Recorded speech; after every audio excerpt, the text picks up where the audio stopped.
everybody? Welcome back to the channel. Today we're talking about not being able to find real estate deals in the market. There's no surprise to anybody that the market is hot everywhere, from Austin, Texas, to Phoenix, to Tampa, Florida, Panama City, Florida, to DC, to wherever. There's a large amount of buyers in the marketplace and not a lot of sellers. So today we're going to talk about one of the aspects or ways that we've been able to find deals and that you can leverage in your business, or as you're trying to bring on a couple or however many investment properties. And I think for us today, we'll talk about networking. One of the big ones that we've used this year. Of course, you got other ones with pre-foreclosure, foreclosure, um, direct mail, landlords, bankruptcy, all those deals. We've done all kind of deals in those areas that we work with homeowners kind of facing those situations. But today we're going to talk about networking, and primarily networking with realtors. And that's one of the biggest things. So for our piece, we worked with the new realtor this year in Panama City. With me being virtual, we lean on him a lot for that perspective, especially on the back end when we sell a house. We can leverage him as well too to do that. So that's been one of the things with that relationship, with one understanding, hey, he's a full-time realtor. It's a difference between part-time and full-time realtors.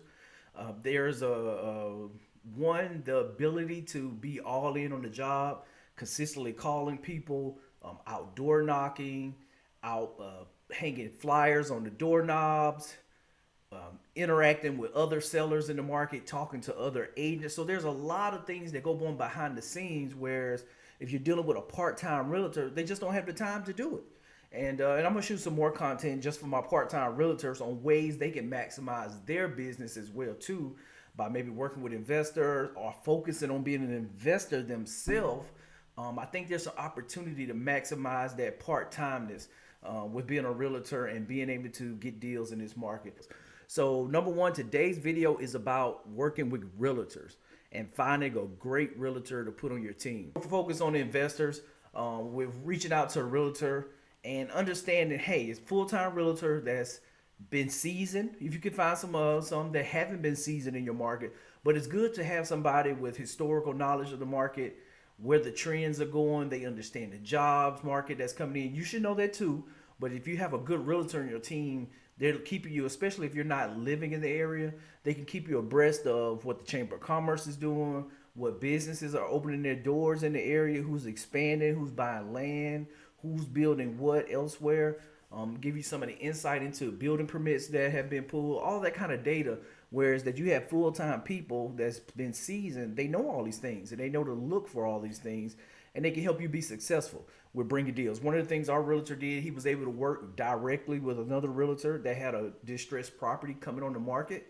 And guess what? We were able to get their offer at their price. We negotiated, got 5K off their price, and came in at 125,000. They wanted 130, and this project has an after repair value of 250. So it's going to be a phenomenal deal that we would probably, when it hit the market, we could have been competitive and bidded on it, but it would have been a whole lot of other investors that saw it once it came on the MLS. So, and that's one of the things they call pocket listings, whereas that a lot of times that you can work things out and get an understanding up front and get deals that way. And there was another deal where that, hey, one had just been reduced in price that he brought to us, that, hey, he thought it'd be great, and it worked out. It was a great area, and we got in, bought a house for 80,000. So, and I know a lot of people, hey, I can't buy a house for 80,000 in the LA market or in the Phoenix market or really any market.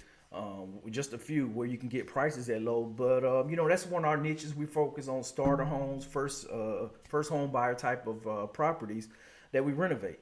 That's what we found to be most advantageous to us, and it kind of allows you to maximize the profits without having to go and do high-end finishes with high-end cabinets, high-end appliances, countertops, and everything like that comes with it. So just wanted to share that one, reaching out, working with a seasoned realtor, or you can work with a part-time realtor, but just know the right questions to ask. Hey, how long have you been doing it?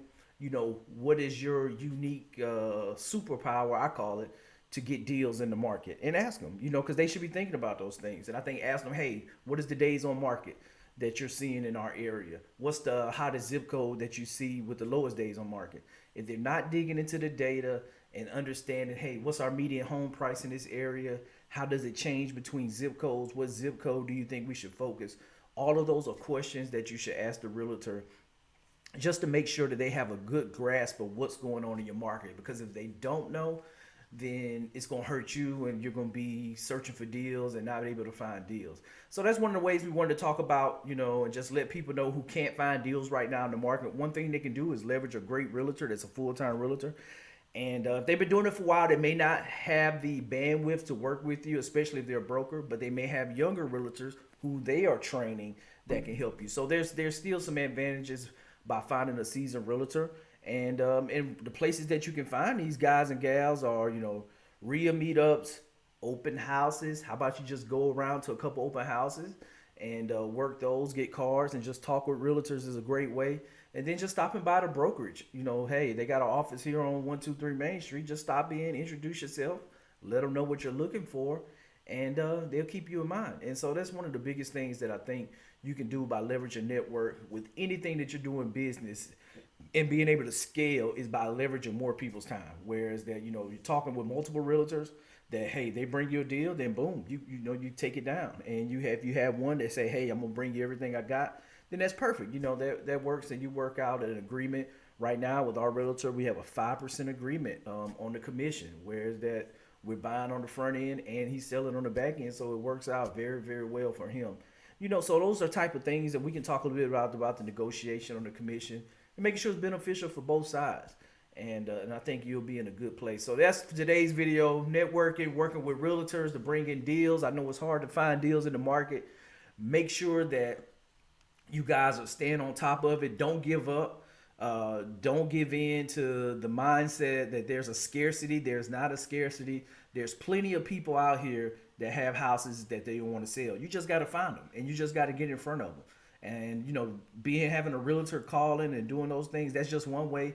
But there's plenty of ways to generate leads and to market to people in order to find motivated sellers. And I'll leave you with this: the only controllable thing you have is your work ethic. Demand more from yourself than what others do, and you'll be all right. And that's the word for today. Just to make sure you control your mindset, stay aggressive, stay getting after it, have a abundance mindset, not a scarcity mindset. Don't play into the news cycle of scarcity. We found 5 deals already this year. We're shooting for 15, and I'm optimistic that we're gonna get there because we're gonna put the work in and take the action in order to get there. So make sure you hit the thumbs up button. Subscribe to the channel if you're not subscribed. We'll continue to bring you guys actionable information that you can take into your own investing journey and business and be successful, because we want to see everybody be successful in real estate.